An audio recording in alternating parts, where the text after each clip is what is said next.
Welcome back once again to our seminar on God's plan for end-time wellness centers. I hope you've been enjoying what we have shared with you so far, and I look forward to some more good things at this time. And I'd like to begin with prayer and ask God's blessing. Would you bow your heads with me, please?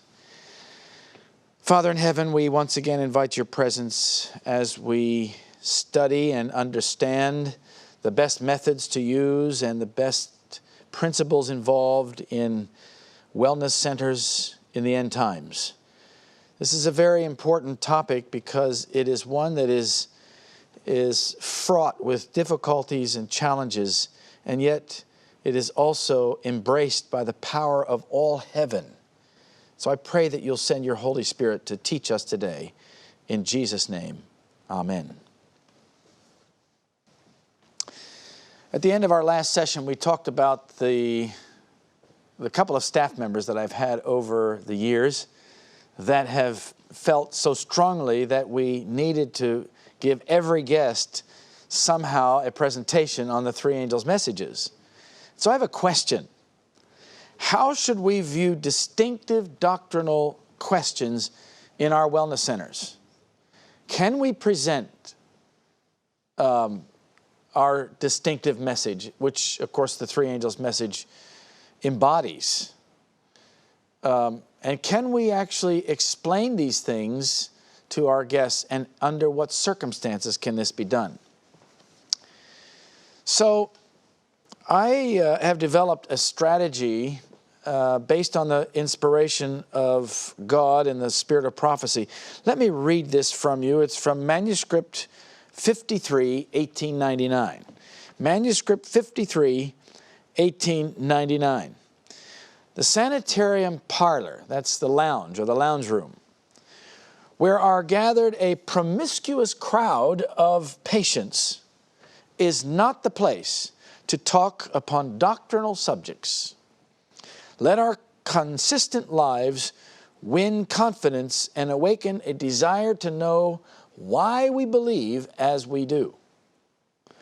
Then invite those who inquire to attend Sabbath meetings. All right, so here's some principles in this one. Ellen White is basically telling us that we're not to discuss our distinctive teachings, our distinctive, perhaps we can label it as controversial topics, publicly among the guests in the sanitarium or the wellness retreat. Basically, she's saying, let your life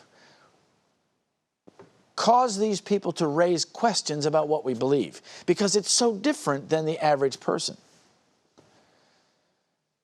The way this goes is that they don't have a relationship with Christ. Most of them have no idea what it means to walk with God. And they need to understand some basic Christian principles first and foremost. And so while we should not hide our colors, we should not be in their face with them either. We're to talk to them about our distinctive beliefs only when they ask. That's very important to understand. When they ask. I had a woman from Western Australia come to our health retreat in Victoria one day. It's a long way away. She came a long distance.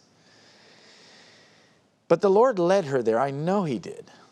She was not an Adventist woman, though I think she was a Christian. But over the course of a few days, we made friends. One afternoon, I walked into the parlor, or the lounge room, as we call it today, and she was there all by herself, sitting alone there in the lounge room. When she saw me come in, she said, "Do you have a minute? I'd like to ask a question." I thought, okay, I'm flexible, I've got time. And by the way, if you are involved in the work of a wellness center, you always have time for your guests, no matter how stressed, no matter how involved you are and how complex your life may be, you always have time for a guest. If it's not at the immediate moment, you can set up an appointment with them later. You don't want them to feel that your work is more important than them. Well, I was involved in things, and I had an agenda for the day, and I thought, okay, well, I'll take a couple of minutes right now and spend some time with her, because this is the time she wants to spend time with me. I consider it a privilege. So I came and I said, yes, I can answer a question. What is it? And she said, perhaps one of the most controversial questions that you could ever imagine. She said, what do we do, or what happens when we die? Oh, I thought, oh, that's an important question. It is also one of those distinctive questions that relates to the distinctive points of our faith. I sat down and I told her what the Bible teaches concerning life after death. And then she asked another question, and another, and another, and another, until an hour later we were still there talking about her question. We made friends. In fact, one day in therapy, the massage therapist was almost caught off guard, flat-footed, when she said to her, is it easy to become a Seventh-day Adventist? And the poor therapist didn't know what to say. Yes or no? Well, the answer is yes. If you follow God, it's easy, because that's where you're going to end up. You know, it's that simple. We had a wonderful time with her, and she is a friend of ours to this day. In fact, for quite some time afterwards, that very therapist was conducting Bible studies with her over Skype. Even though she was a long way away, we still were able to communicate at that level. You know, God works with people, and He does so in amazing ways. He brings them in connection with ministries such as wellness centers, so that He can impress them with the truth through the health message, through the right arm of the message. Here's a humorous little story. I was in the dining room having lunch with some of our guests that were there at the health retreat in Victoria. And one of the women was there in the dining room. She asked me what I do for a living. And I told her that besides overseeing the work of the health retreat there in Victoria, that I run a ministry that involves prophetic things, and I send out a monthly CD and explaining how the prophecies are being fulfilled. And I gave her a little thumbnail of what we do at Keep the Faith. When I finished, she looked me straight in the eye and she says, I'm an Anglican. But in the time of trouble, I'm with you Adventists. And I said to her, you know, if you follow Jesus, you will be with us in those days. We had a lovely visit with her too. She was very friendly by the time she left the program, and you never know how God works, you know, but people respond. We had another lady who came through our program. She had cancer and she had rheumatoid arthritis. And we addressed these things. We gave her a detox. There are certain herbal detox juices that can be made to help minimize, not only minimize the pain, but also help to remove the toxins. The reason that there's a buildup of toxins in the joints is because there's these toxins that are floating around the body. So if you get them out of the body, then they will eventually leach out of the joints as well, at least some of them. And anyway, by the time she left the program, her rheumatoid arthritic pain, and it was painful, was gone. And by the way, she was an excellent pianist. And it had crippled her fingers so much that it was very difficult for her to play the piano, and very painful. So this was a great joy to her. Being a Christian woman, she was interested in the things of God, and eventually she asked us some questions about our faith. And so we began a series of Bible studies, and it wasn't very long afterward that she was baptized and became a member of God's church.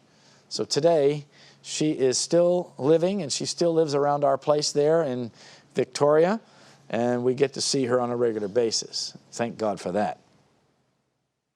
Here's another way of putting our work, our health work, into perspective.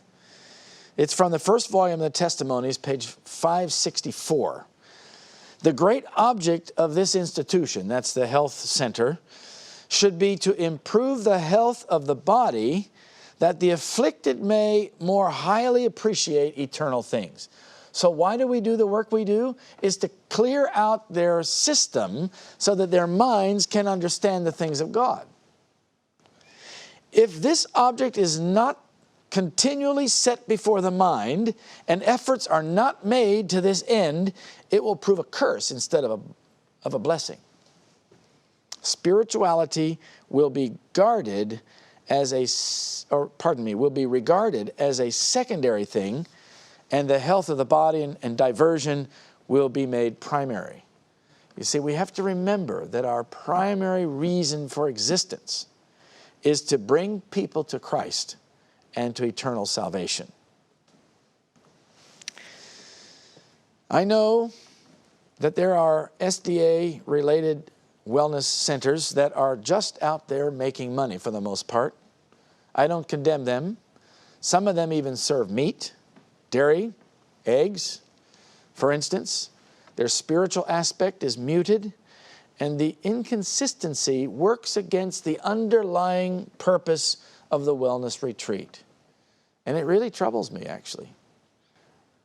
One wonders what the point is of going to all the trouble and the effort to run a lifestyle center if it isn't a soul-winning, primarily a soul-winning effort. Here's a statement from Letter 50, 1900. 25 years ago, the Lord revealed to me that the best way in which to reach the higher classes is through the sanitarium. These institutions are to be located away from the cities and are to be surrounded with land enough to enable fruit and produce to be grown. So what do we learn from this one? Well, first of all, we learn that sanitariums or wellness centers or health retreats or lifestyle centers, whatever term you wish to use, are to be out of the cities, some distance from the city, but of course accessible, as we mentioned earlier. And I will talk more about what kind of distance is appropriate a bit later on in one of our later presentations. Secondly, they are to be surrounded with enough land to enable fruit and produce to be grown. Isn't that interesting? So gardens, vegetable gardens, veggie patches are to be connected with our sanitariums. And this is very interesting because our place in Victoria currently has a very large and expanding organic garden with fruits and veggies like apples, nectarines, blueberries, blackberries, raspberries, potatoes, asparagus, squash, kale, tomatoes, and all manner of other produce.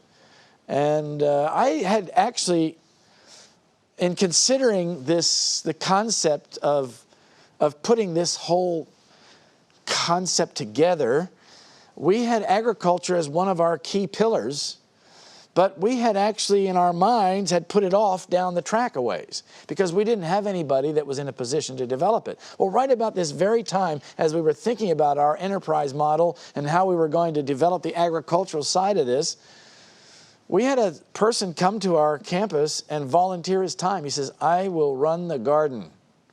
And he says, I have a lot of experience in gardening. And he certainly has, and it's really been a huge blessing. We are now selling produce at local markets. We're providing produce for our kitchen, of course. And we're also selling produce to people who come in and want to pick it themselves or pick it fresh right off the street. People who come driving by our place on the main highway there. We put a little sign out there by the highway, and we point out that there is organic produce available, and you turn in here. You know, so they come in, and they go to the garden, and they find the gentleman there that runs the garden, and he not only takes them around and sells them, you know, $20 or $30 of produce or whatever it happens to be, but while he's doing this, he is inspiring them about what happens when you get your fingers in the soil and you start working in the garden. This is for the visitors off the street that come into our health retreat, and they look for a place where they can find these good things that they can purchase. And so it's a growing process right now, and it's something that I've found to be very important. In fact, our garden has now become one of the main features of our campus. Not only that, we use the garden as a way of inspiring the guests to also start their own little gardens. You know, they may not be able to do it on such a massive scale, because it is a fairly large garden. I'd say we have at least 2 or 3 acres under cultivation at the moment, and every year it's expanding and growing. But I should point out that we use this as an educational tool for our clients. For instance, one day the farm manager came to me and he said, I would like to build a little gazebo out in the garden where even during rainy times people can come and we can train them and show them the little things they can do in their own homes in terms of growing organic produce. So I gave him permission to do that, gave him a little bit of money to do it, because I needed to buy some things to make this little gazebo, and he put it together. It's a beautiful little gazebo. Maybe I'll be able to show you some pictures of it in due time. But now we send our guests at least once or perhaps even twice a week up to the garden and give them some instruction on how to use organic or grow organic things themselves. And it inspires them, and they come away very excited. Of course, we give them some plants to take home with them, you know, and we add value to the whole thing. But it really works. It's a wonderful way of inspiring people with the things of God, because God and agriculture go hand in hand. It's very important.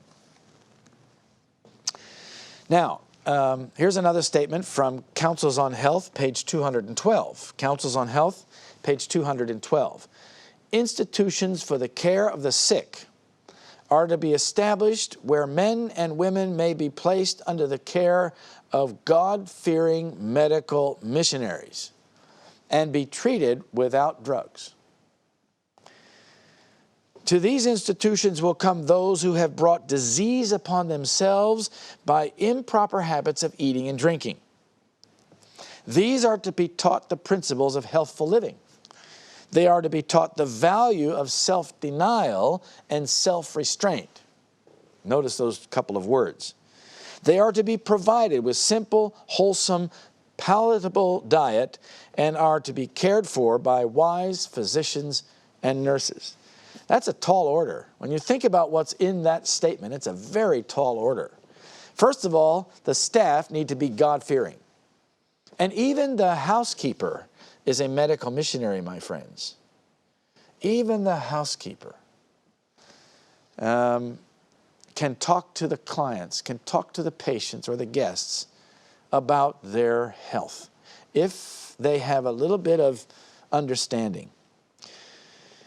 But also, they are to be treated without drugs. You know, drug therapy today is taken on a completely wrong course. And of course, the enemy is behind all this. He doesn't want God's people to use natural remedies. He doesn't want people to understand natural remedies quite like they should. And so drugs is the thing that doctors are trained in. That's how they think.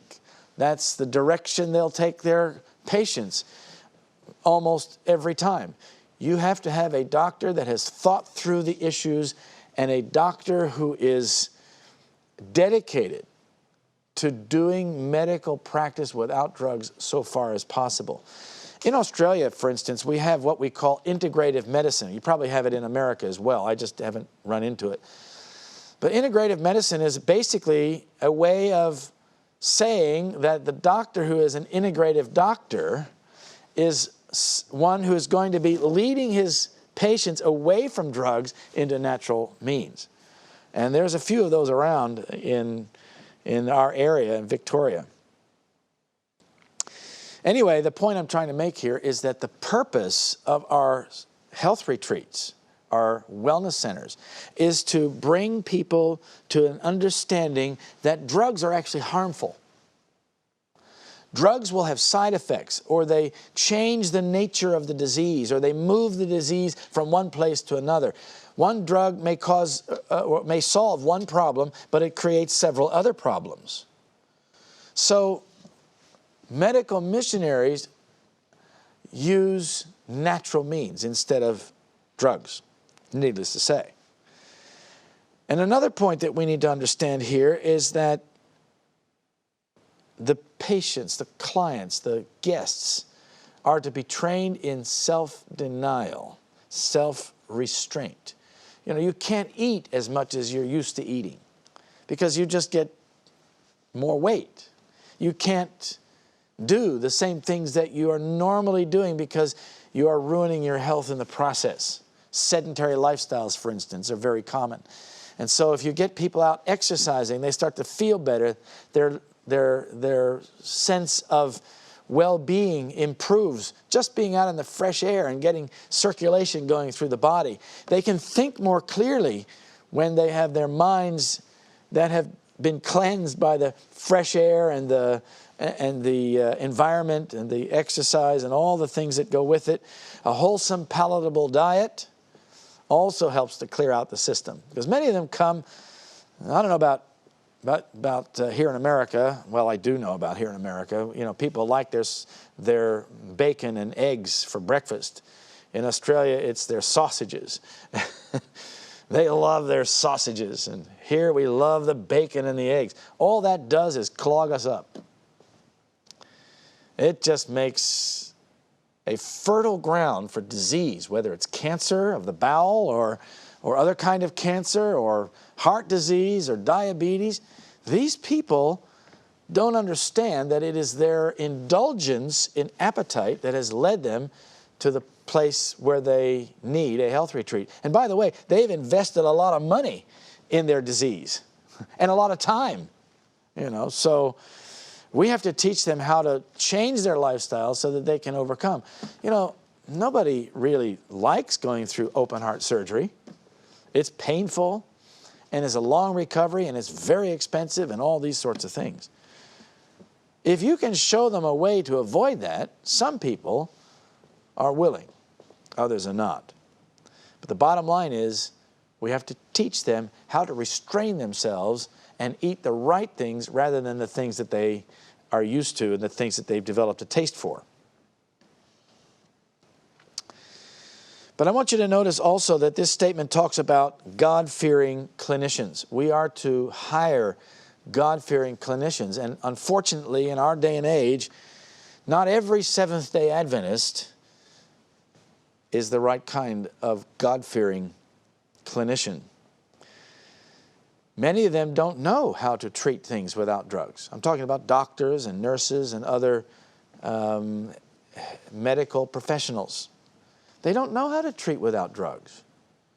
They've only learned the drug therapies. They've been through pharmacology. They know the side effects and the indications and the contraindications of all the drugs that they're used to using and the new ones that come along. But we need men and women, especially doctors, who understand the importance of getting people off of their drugs, to getting them away from allopathic medicine into God's natural remedies. So, what does this mean to not use drugs? Well, God's plan is for the sick to be healed using the means that He has provided in the natural environment around us. And there are some things that work against us, you know, in this work. For instance, government regulation works against natural remedies. The medical system makes sure of that. So we must be careful, actually, how we present. We cannot say, for instance, that we have the means by which to cure cancer. even though we have powerful tools that will place cancer in a very, in remission or even eliminate it altogether. We know that there are principles, and they keep coming out with new studies, including studies from Loma Linda, that reveal the necessity, the solution to problems like cancer and heart disease, diabetes, hypertension, all those things. And they all have to do with a consistent lifestyle, but yet the government regulation is all against it. People lack interest. The second point here is that people lack interest in natural remedies. And it's because of the emphasis that's been placed on them. If they sit in front of the TV, they see a lot of commercials for various drugs that are on the market. The doctor to them is king. Whatever the doctor says, that's what they're going to do. And if the doctor discourages them from natural remedies, it takes a very strong person, a person with deep convictions, to actually go in another direction and do their own thing. So if the doctors aren't in favor of it, then neither are the patients, because the doctor is the most credible person. That's why lifestyle centers or wellness centers need doctors to be involved with them, because this gives them credibility. You know, really, I don't mean to be too simplistic or even demeaning of a medical missionary doctor, but I will say this, that effectively, we don't actually need a doctor to run the lifestyle center or the wellness center. We can do it without. And many of our health centers around the world are doing it without doctors. We can still teach the same principles. We can still give the education. The doctor provides a level, however, of credibility that goes beyond what the average clinician can do, whether it's a nurse or a therapist or whatever. The doctor gives a certain credibility to the program. And if we can find medical, missionary-minded doctors who are deeply committed to the Lord and who are willing to do this work of wellness centers without drugs, you've found a gold mine. I don't mean that in terms of money. Of course, that will help. But I'm talking about in someone who can reach the hearts of the guests. You know, this is where we're really trying to work, at that level. So, however, it's very hard to find doctors that are willing or able to come and work in these kind of places, in wellness centers. Not because they don't want to, it's because they're not trained. And so it's one of those challenges that you have to pray and ask God to provide. And there are very few of them to go around. And so unfortunately, many of our wellness centers have to work without that kind of influence. If we're working with smaller home-style wellness centers with 1 or 2 or 3 beds that are used for guests, we can probably do okay financially and in every other way, because we don't have the same burden of staffing, the same costs that you'd have in a larger facility. So there's an economic advantage to making small sanitariums rather than larger enterprises. And you can get by with less, and that's kind of important to think about in this regard.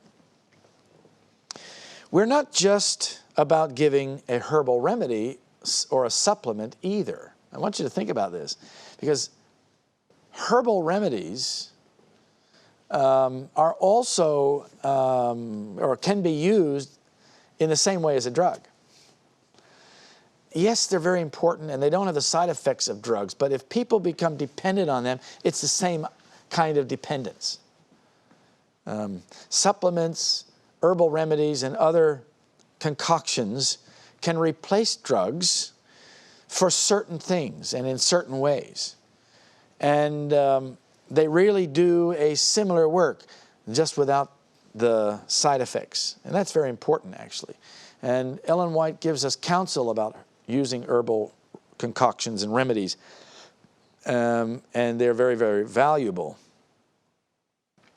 But it's just that we have to understand them as an adjunct to lifestyle. They're not to be replacing the drugs as another modality or an alternative modality merely.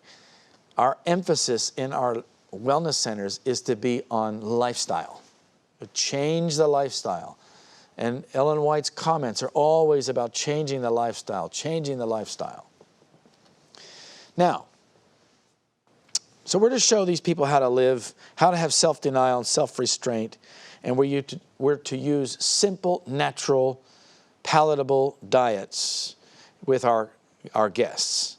Today, the term, by the way, is plant-based.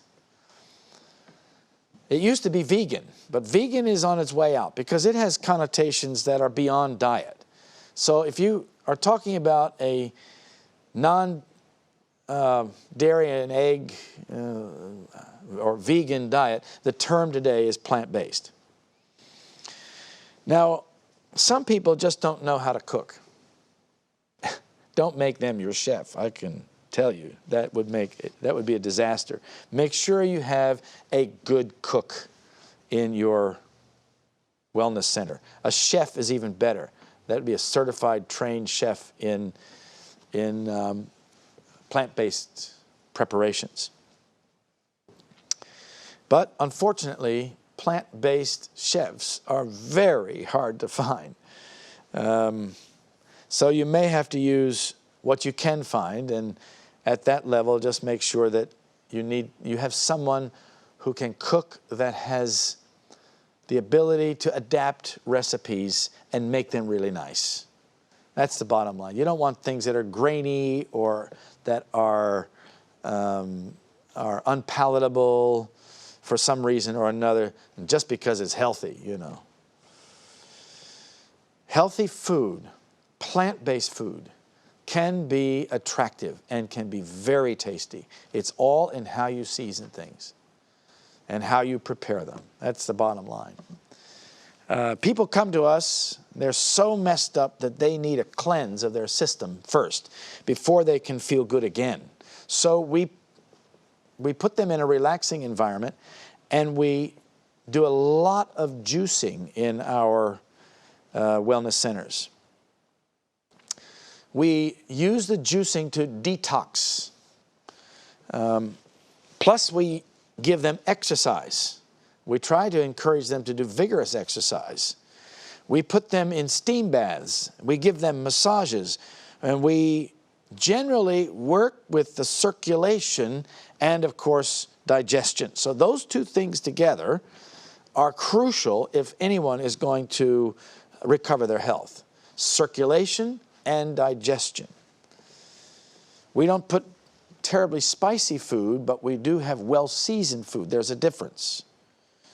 And once they are detoxed, they have a better mindset. And by then, we've hit them with a lot of information on how to live. They get 2 lectures a day on health at our wellness centers. They get a DVD or 2 on top of it as well, and lots of interaction with the staff, whether it's on walks or in stretching exercises or in the therapy department or just around the dining table. We have staff that are around them all the time.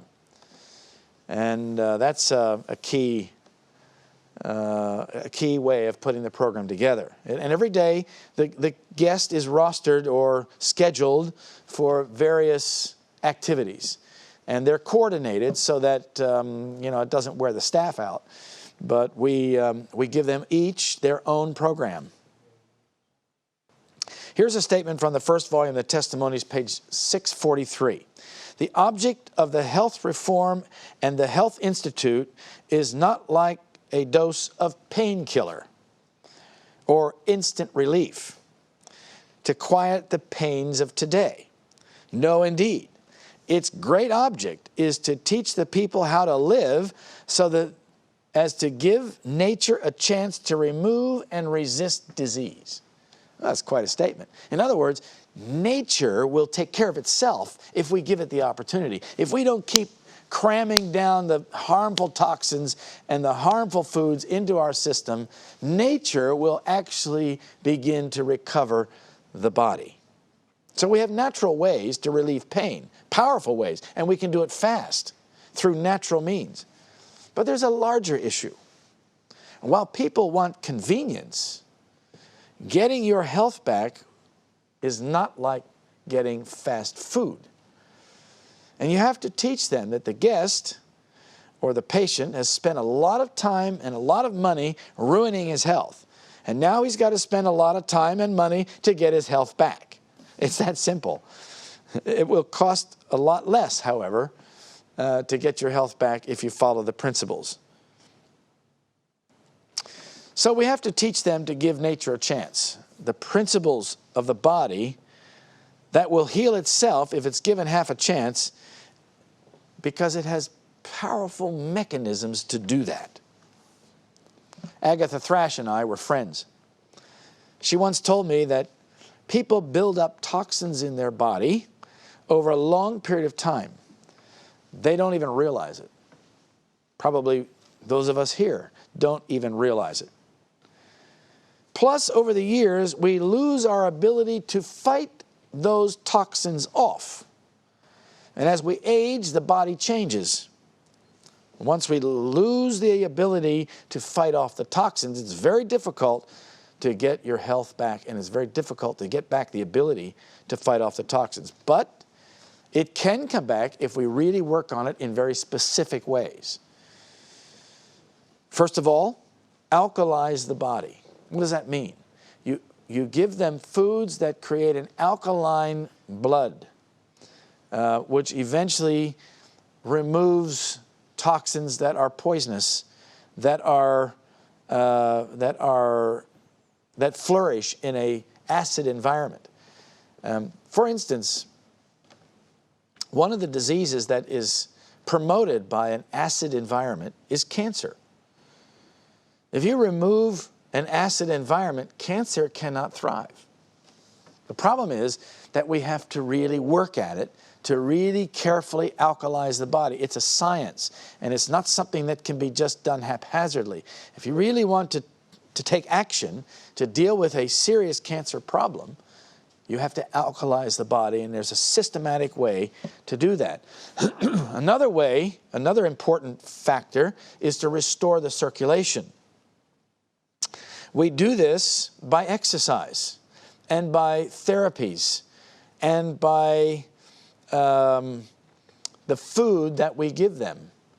The cleansing, detoxifying juices, for instance, helps through various means to do this. So there's several things that we can do to restore the circulation. Exercise, of course, is important, as I mentioned, but we can use certain dietary devices, if I can put it that way, to also remove the fatty contents, the deposits inside of the vessels. And this is, of course, another long-range strategy in helping someone to develop or recover their health.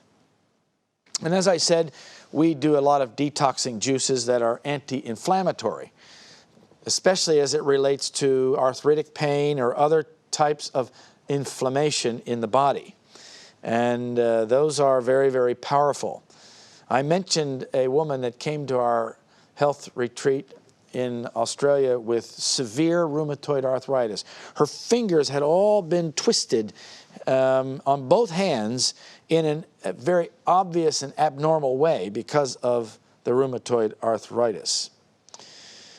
And while she was there with us for a period of time, I think it was maybe 3 or 4 weeks, she was greatly benefited. And after the course was over for her, she no longer had any pain in her fingers from the arthritis. And even to this day, which is quite a number of years later now, she still does not have pain in her fingers because of the detox that was done with her. So there's ways to do this. And this is all part of circulation. I mentioned that in the process of connecting with God's work at our sanitarium, our wellness center, the Lord blessed her, and she's now a thriving and very happy Seventh-day Adventist.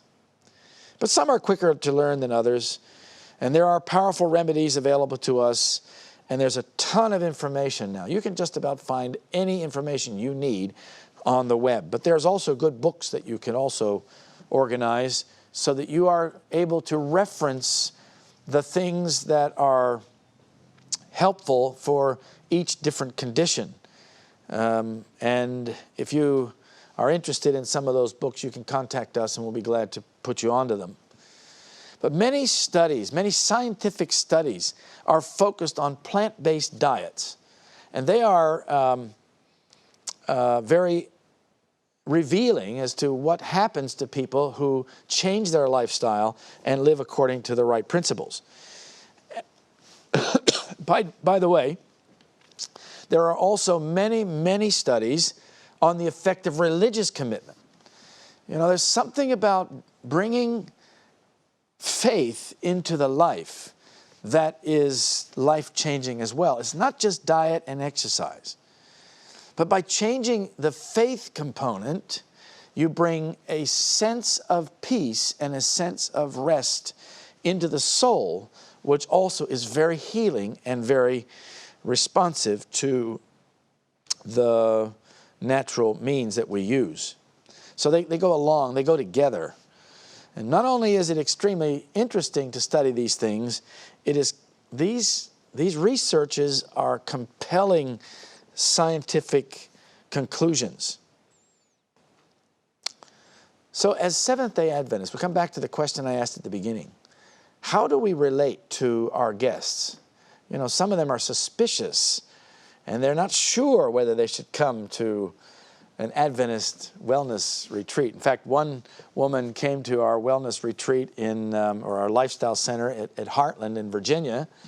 When she came onto the campus, she had no idea that it was a Seventh-day Adventist place until she drove in and she saw the sign at the front gate, established by Seventh-day Adventists, and she thought, oh my, am I coming to a cult?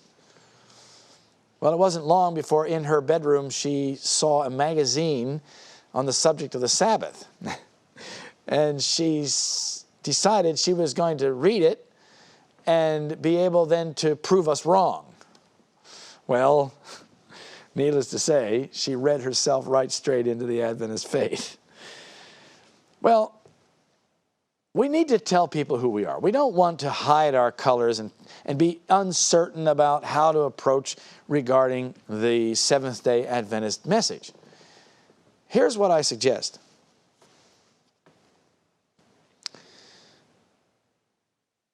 This is what I do with our guests, or at least when I have the opportunity to do it. I tell them that Seventh-day Adventists know the secrets of health.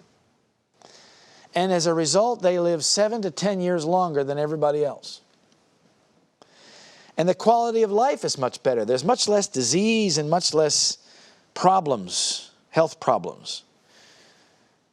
So our mission, my friends, is to share with these people in the non-SDA world the secrets, the message of how to live so that they too can benefit by the health secrets that God has given to us. I've said this to people on many occasions, or on a number of occasions at least, and they're always relieved by that. I tell them, we're not going to cram our faith, our distinctive doctrines down your throat. We're not here for that. We're here to help you learn the secrets of health. That includes spiritual health, physical, mental, and spiritual. But it's not to be something that is to be feared. And it relaxes them, and they tend to think that, okay, we can interact, we'll take what we need to from this, and we'll go on our way. Well, God still blesses them, and eventually they have questions, and then they begin to see the reasonableness of the Bible because they see the reasonableness of the health principles that we live by and that we teach them. You see, there's a connection there. Here's a statement from 6th volume of the Testimonies, 229. This is an element that gives character to the work for this time. The medical missionary work is as the right arm to the third angel's message, which must be proclaimed to a fallen world. And physicians, managers, and workers in any line, in acting faithfully their part, are doing the work of the message. Thus the sound of the truth will go forth to every nation and kindred and tongue and people. And in this work the heavenly angels bear a part. They awaken spiritual joy and melody in the hearts of those who have been freed from suffering. And thanksgiving to God arises from the lips of many who have received the precious truth.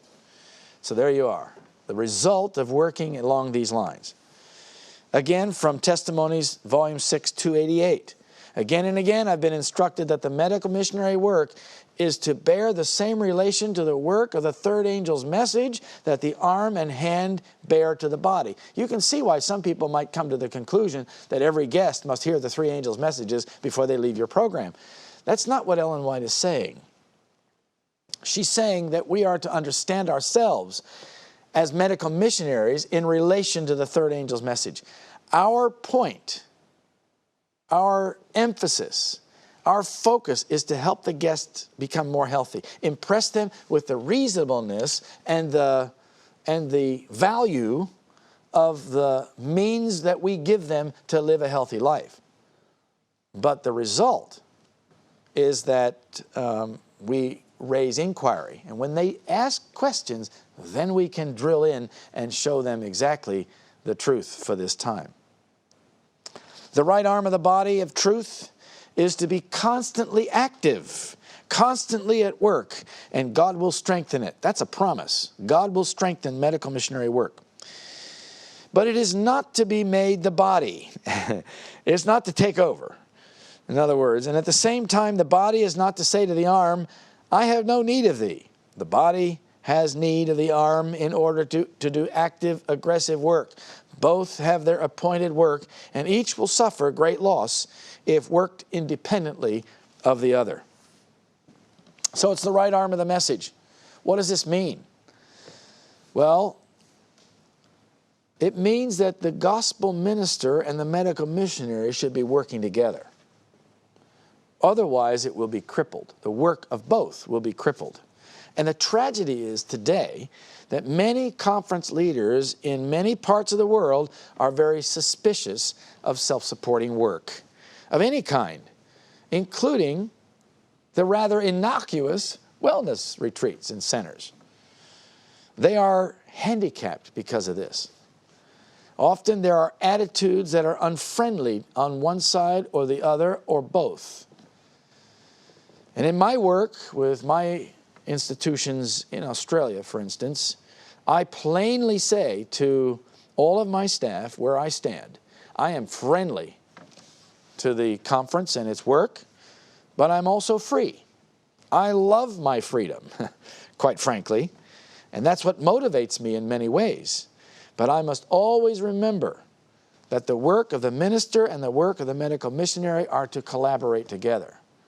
And I'm amazed, you know, in some places we have a very good way of working with, especially local pastors in our work. Local Bible workers also. Wherever we can, we try to connect with those who are involved in the church to help them find ways. And by the way, that means we work with anybody we can who's willing to work with us. We work with care groups. Maybe you don't know what a care group is, but it is a mechanism, it's quite a system, a whole system of soul winning in a very relaxed, non-threatening environment. And these care groups win very secular people. We have them around Melbourne, where we are with our retreat in Victoria. In fact, the leader of this group, or the inventor of the care group system, lives about 20 minutes from our place there in Victoria, and we're good friends. And the bottom line is that these care groups can feed sick people into our program, and our program, when we have somebody who's interested in the gospel, can feed into the care group. The care group is basically a Friday night event in which people from the street, anybody, whoever, is invited to come into a home for dinner. And they give them a plant-based diet, followed by a little Bible study. And at the beginning of the Bible study, they say, now you're welcome to leave. You don't have to stay for what's going to be next. We're going to have a little Bible study in the lounge room. Well, already they've made friends. They've talked about the diet. They've talked about the recipes. They've had a great time. And so many of them stay along for a short, simple Bible study, non-doctrinal or non-distinctive doctrine, I should say, non-Adventist doctrines, or I should say another way perhaps. The distinctive doctrines of our message are not presented at these meetings. But then when somebody raises a question, of course, they say, well, that's not the topic for our study tonight, but we'll be glad to take that up with you later.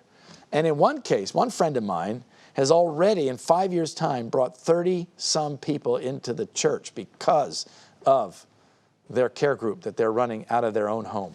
It's a wonderful way of working with people, but there's a whole system to it, and I don't have time to go through it now.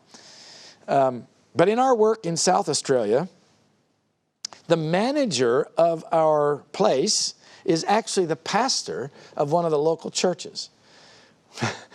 He's really a lay pastor, but he has been appointed by the local conference to oversee this nearby church.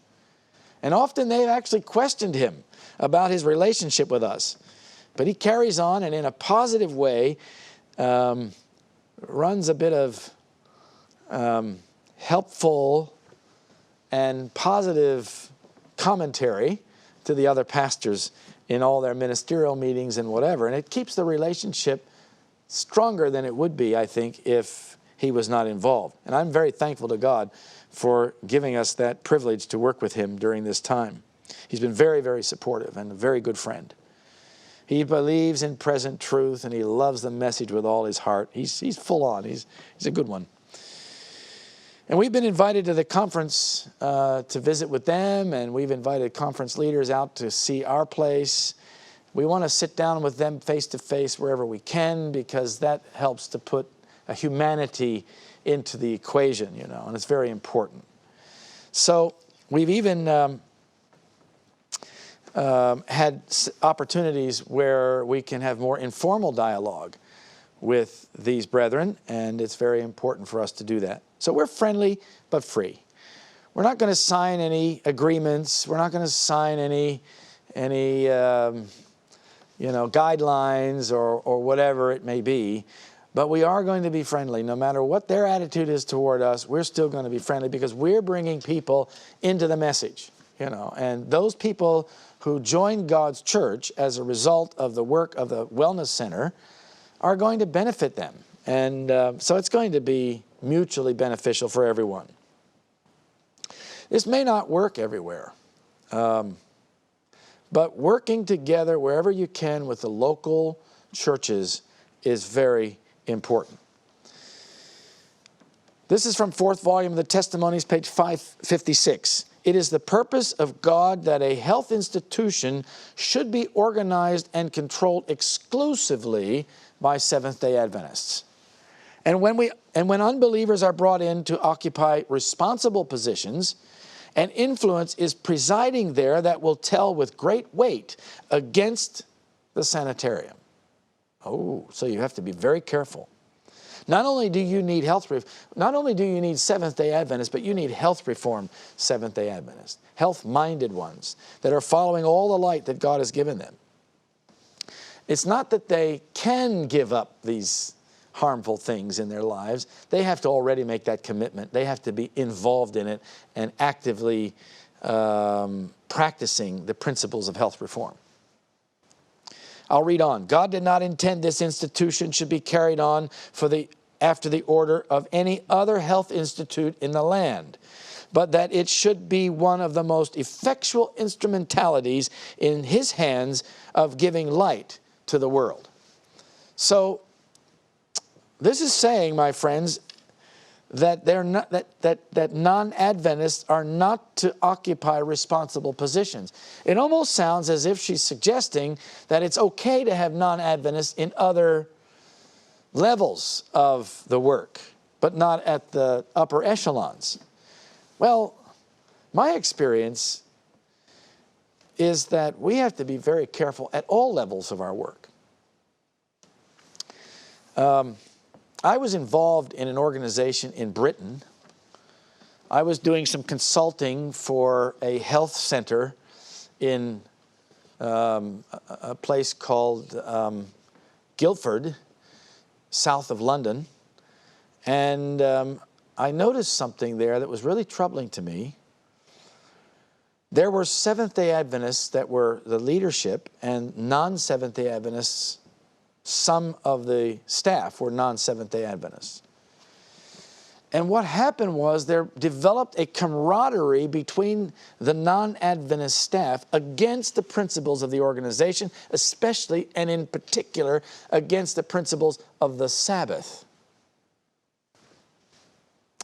And it was very difficult to manage that process.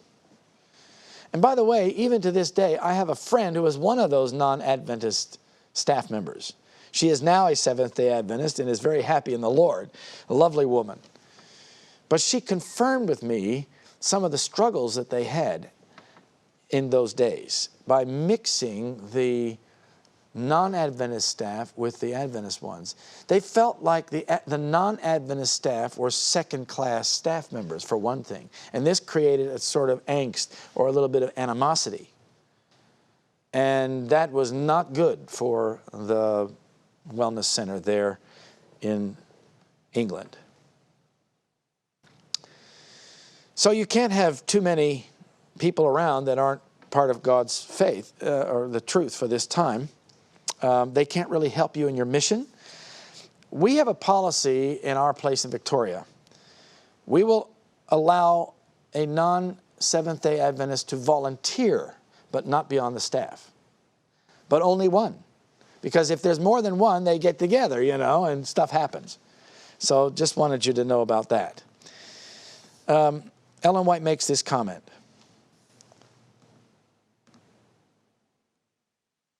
I was again shown that the health reform is one branch of the great work, which is to fit a people for the coming of the Lord.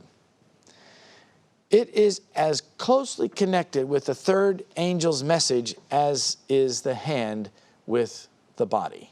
That's third volume of the Testimonies, 161. So let us remember, my friends, that we have a very important mission, and the consequences of the choices we make about how we run our program, how we employ staff, and how we engage people in this work is going to have a strong effect on our effectiveness as an organization in winning souls to Christ.